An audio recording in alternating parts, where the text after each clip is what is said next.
Oui, mais ça fait partie d'un tout. Hein, vous voyez à nouveau cette idée de yoga dans le sens d'union. C'est vaste.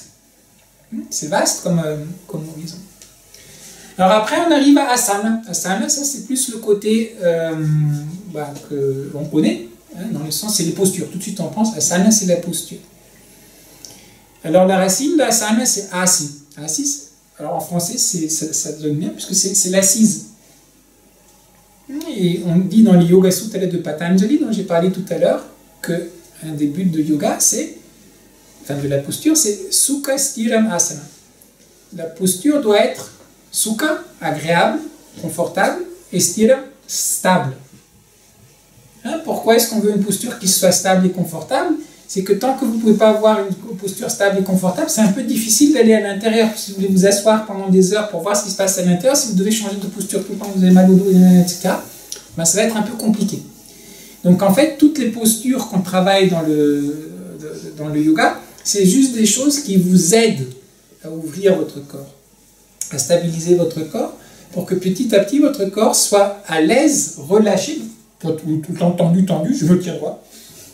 Non. Oui, je me tiens droit, mais je suis relâché.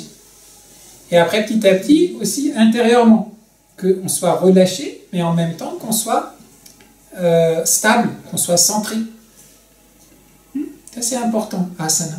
Et donc, j'aime bien, par extension, cette idée de quelle est mon assise dans la vie. Est-ce que j'ai une assise, c'est comme sur un cheval, ça galope tout le temps, il y a plein de choses qui se passent dans la vie. Est-ce que le cheval m'éjecte tout le temps? Ou est-ce qu'il galope, ok, mais je suis bien assis sur mon cheval. Après, au trot, ok. Il s'arrête, ok. Mais vous avez votre assise. Et puis peut-être vous êtes en combat. Hein, quand on a fait avec les autres là, les 8 pièces de brocart, vous pensez aux Mongols là, qui tirent leurs flèches là, sur leur cheval. C'est hallucinant. Ils sont carrément en train d'être en guerre et puis ils tirent. Et pourtant, ils arrivent à rester assis et centrés sur leur cheval. Donc il y a cette notion-là dans asana aussi. Et puis il y a une autre notion, l'assise. Où est-ce que vous êtes assis? Hein, quand vous allez à un mariage ou quelque chose comme ça, hein, une chose plus formelle, vous n'êtes pas assis n'importe comment. Qui est assis à côté de qui? Quelles sont les relations qui se reflètent à travers votre assise? Donc d'une certaine manière, vous en revenez en fait à cette question de c'est quoi votre instrument de musique, c'est quoi votre partition que vous jouez dans cette grande harmonie.